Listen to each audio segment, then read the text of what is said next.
Assalamualaikum warahmatullahi wabarakatuh.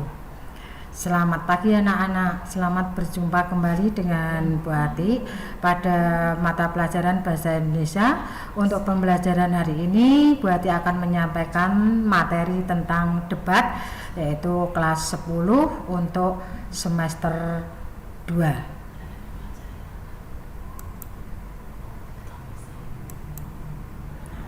Nah, di sini nanti Bu Ati akan menjelaskan tentang debat. Yang pertama tentang pengertiannya, kemudian yang kedua tentang cirinya, yang ketiga tentang fungsi dan manfaat, yang keempat tentang tujuannya, kelima tentang unsur-unsur debat, dan terakhir tentang struktur debat.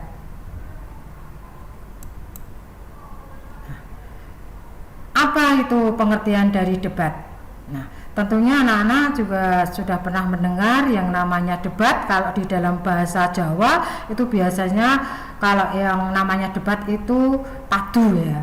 Nah, tapi di sini pengertian debat itu secara umum itu adalah kegiatan adu argumen antara dua pihak atau lebih, baik itu perorangan maupun kelompok, dalam mendiskusikan dan memutuskan suatu masalah dan perbedaan.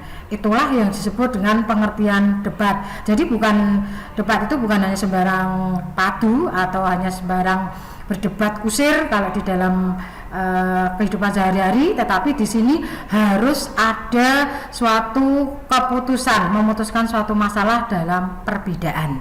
Itu yang disebut dengan pengertian debat secara umum. Lanjut, kita akan berbicara tentang ciri-ciri debat. Ya. Ciri-ciri debat yang pertama, adanya proses saling mempertahankan pendapat antara kedua belah pihak. Jadi dalam sebuah debat itu harus ada dua belah pihak. Yang kedua, terdapat dua sudut pandang yang berbeda, yaitu tentang afirmatif atau pro, yaitu pihak yang menyetujui topik, dan negatif atau kontra, yaitu yang tidak menyetujui topik. Kemudian yang ketiga itu adanya adu argumentasi yang tujuannya apa? Untuk memperoleh kemenangan. Kemudian yang keempat itu hasil debat itu diperoleh melalui voting atau keputusan juri. Kemudian yang kelima, adanya pihak yang berperan sebagai penengah yang biasanya dilakukan oleh moderator. Next, lanjut. Yang berikutnya, di sini ada fungsi dan manfaat debat. Fungsi dan manfaat debat yang pertama, untuk melatih mental dan keberanian. Nah, di sini untuk debat itu bisa untuk melatih mental dan keberanian. Keberanian itu apa? Untuk menjawab ataupun untuk mematahkan pendapat lawan. Ya.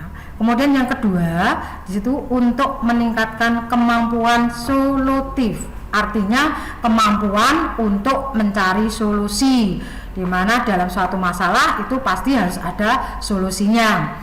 Kemudian yang ketiga, untuk memantapkan pemahaman konsep, ya. Dan yang keempat adalah untuk melatih sikap kritis. Itu adalah fungsi dan manfaat debat. Next, kita lanjut. Kita lanjut yang berikutnya adalah tujuan debat. Apa toh tujuan debat itu? Kenapa harus diadakan debat? Tentunya harus mempunyai satu tujuan.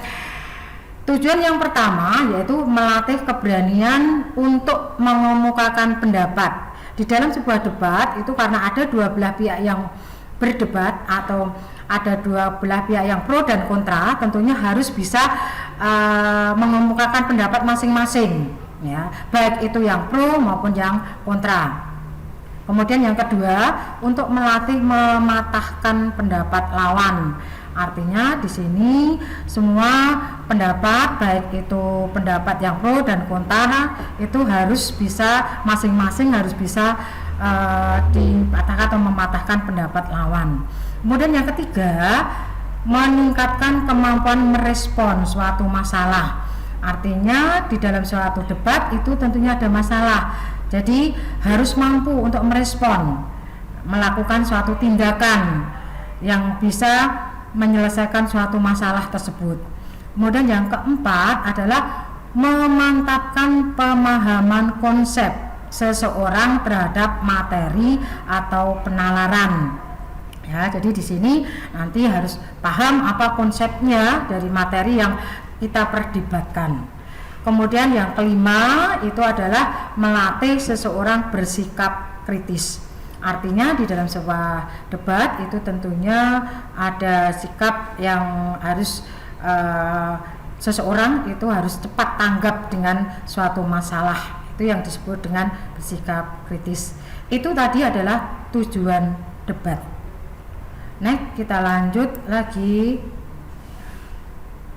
Nah, yang berikutnya di sini ada unsur-unsur debat. Tentunya yang namanya debat itu tentunya ada mempunyai unsur atau apa saja yang terlibat di dalam sebuah debat, atau debat itu bisa berlangsung kalau ada apa saja. Nah, ini yang disebut dengan unsur-unsur debat. Yang pertama ada mosi. Mosi itu adalah permasalahan yang harus dibuat atau yang perlu diperdebatkan, ya. Yang kedua ada tim afirmatif. Tim afirmatif ini adalah tim yang setuju dengan pendapat atau tim yang setuju dengan suatu pendapat apa yang dikemukakan dalam sebuah permasalahan. Kemudian ketiga ada tim negatif. Tim negatif ini adalah tim yang kontra atau tim yang tidak setuju terhadap suatu permasalahan yang diungkapkan dalam debat. Kemudian yang keempat ada tim netral. Tim netral ini adalah tim yang tidak memihak antara tim afirmasi dan tim negatif.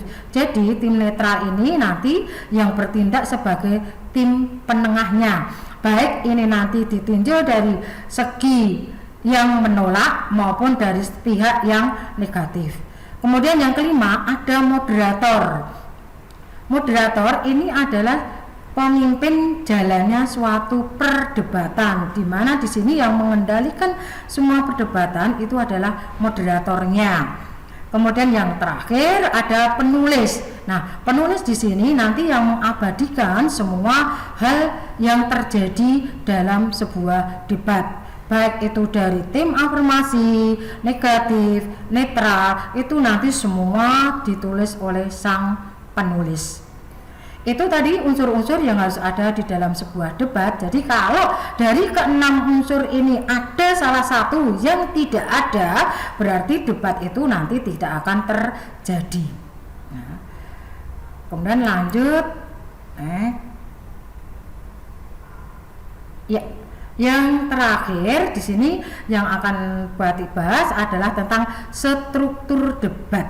Nah, struktur debat yang pertama ada pengenalan. Pengenalan di sini adalah pengenalan suatu materi, suatu mosi yang akan dijadikan sebuah debat. Misalnya pengenalan tentang apa akibatnya tawuran remaja di masa pandemi semacam ini. Nah, itu pengenalan materinya. Kemudian penyampaian yang kedua nanti ada penyampaian argumen. Penyampaian argumen di sini adalah penyampaian alasan, bukti yang bisa dijadikan bukti yang masuk akal, yang bisa dijadikan sebuah landasan kenapa setuju dengan permasalahan itu, kenapa tidak setuju dan sebagainya. Itu namanya penyampaian argumentasi. Baru kemudian terjadi perdebatan. Perdebatan di sini nanti yang berdebat itu tadi ada unsur-unsurnya tadi, ya. Kemudian yang keempat ada kesimpulan. Setelah perdebatan nanti ada kesimpulannya. Ya, terakhir nanti keputusan. Itulah yang disebut dengan struktur debat. Jadi struktur debat di sini ada 1, 2, 3, 4, 5. Nah, itu tadi yang Ibu sampaikan dari materi tentang debat, baik itu yang pertama tentang pengertian, kemudian ada ciri-cirinya, kemudian ada unsurnya, kemudian ada strukturnya. Ya. Itu yang bisa Bu Ati sampaikan pada pembelajaran kali ini. Ibu Ati berharap pembelajaran walaupun jarak jauh, Bu yakin anak-anak harus tetap semangat, harus tetap belajar demi untuk mencapai cita-cita anak-anakku sekalian ya. Jangan lupa tetap jaga kesehatan, rajin olahraga, tetap di rumah saja, tidak usah pergi kemana-mana, biar pandemi pada saat ini cepat berlalu. Sekian dulu yang bisa Ibu Ati sampaikan pada pembelajaran hari ini bersama SMK Kita Bisa Hebat. Sekian, terima kasih. Wassalamualaikum warahmatullahi wabarakatuh.